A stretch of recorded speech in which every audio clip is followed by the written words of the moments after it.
नमस्कार। चलिए फटाफट नजर डालते हैं 19 नवंबर 2025 की सबसे जरूरी खबरों पर और समझते हैं कि ये हमारे लिए क्यों मायने रखती हैं। आज हम बात करेंगे देश दुनिया से जुड़े कुछ बड़ी खबरों की, चाहे वो इकोनॉमी हो, डिफेंस हो या फिर कल्चर।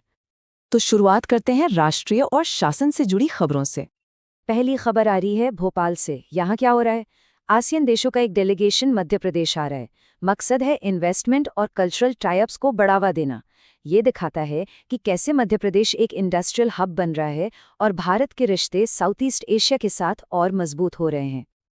अच्छा, अब एक बहुत ही जरूरी कॉन्स्टिट्यूशनल डेवलपमेंट पर बात करते हैं। 16वें वित्त आयोग ने, जिसके चेयरमैन है डॉक्टर अरविंद पनगड़िया, अपनी रिपोर्ट राष्ट्रपति को सौंपती है। अब आप सोच रहे होंगे कि ये इतना महत्वपूर्ण क्यों है? अरे भाई, यही कमीशन तय करता है कि 2026 से 2031 तक केंद्र और राज्यों के बीच टैक्स का पैसा कैसे बटेगा। मतलब सीधा सीधा असर पड़ेगा राज्यों के डेवलपमेंट प्लान्स पर। चलिए अब रुक करते हैं इकोनॉमी और दुनिया भर की खबरों की तरफ।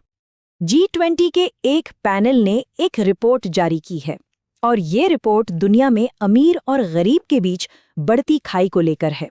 और सच कहूं तो इसके आंकड़े वाकई चौंकाने वाले हैं। जरा इन आंकड़ों पर गौर कीजिए। पिछले 24 सालों में जितनी भी नई दौलत बनी, उसका 40% हिस्सा दुनिया के टॉप 1% अमीर लोगों के पास गया। और बाकी की जो 50% आबादी है, उनको क्या मिला? सिर्फ 1%।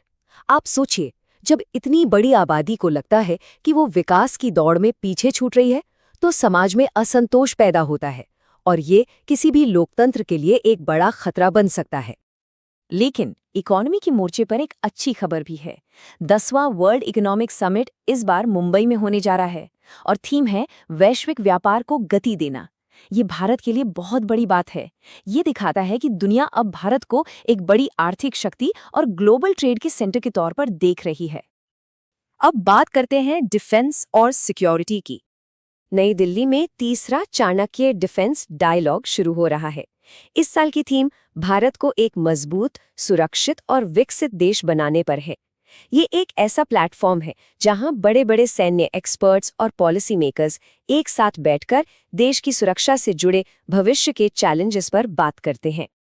अच्छा, अब जरा एंटरटेनमेंट और डिफेंस का एक मजेदार कॉम्बिनेशन देखिए। फरहान अख्तर की एक फिल्म आई है 120 बहादुर, और खास बात यह है कि पहली ऐसी फिल्म बन गई है जो सीधे डिफेंस थिएटर्स में रिलीज हुई है।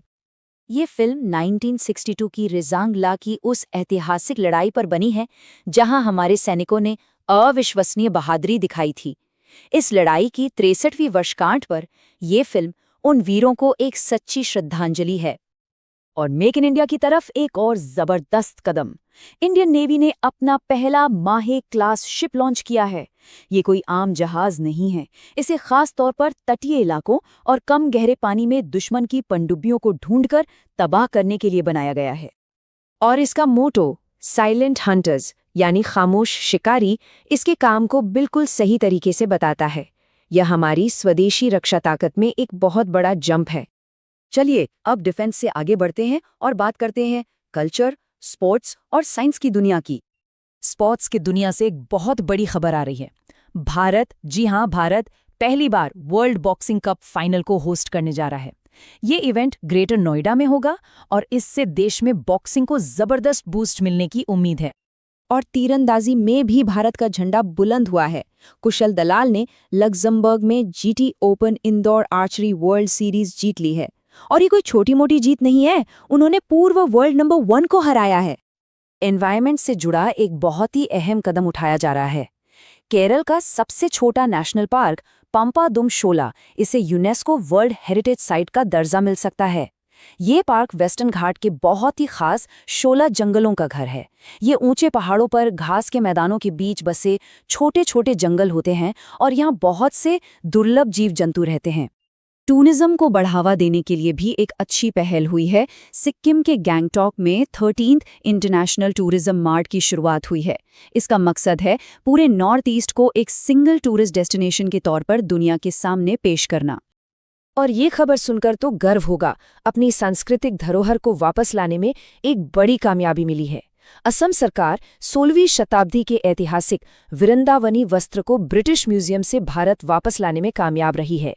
श्रीमंत शंकरदेव से जुड़ा ये कपड़ा असम की कला और भक्ति परंपरा का एक अनमोल हिस्सा है। और खाने पीने के शौकीनों के लिए तो ये जबरदस्त खबर है। नवाबों के शहर लखनऊ को उसके लाजवाब खाने के लिए यूनेस्को के क्रिएटिव सिटीज नेटवर्क में जगह मिल गई है, गैस्ट्रोनॉमी यानी पाक कला के शहर के तौर पर। तो चलिए आज की खबरों से जुड़ा एक छोटा सा सवाल, याद है आपको 16वें वित्त आयोग के चेयरमैन कौन है? जी हाँ, बिल्कुल सही जवाब है डॉक्टर अरविंद पनगड़िया। अगर आप इन सभी खबरों के बारे में और डिटेल में जानना चाहते हैं तो हमारी वेबसाइट पर नोट्स जरूर देखें। आज के लिए बस इतना ही। हमारे साथ जुड़ने के लिए आपका बहुत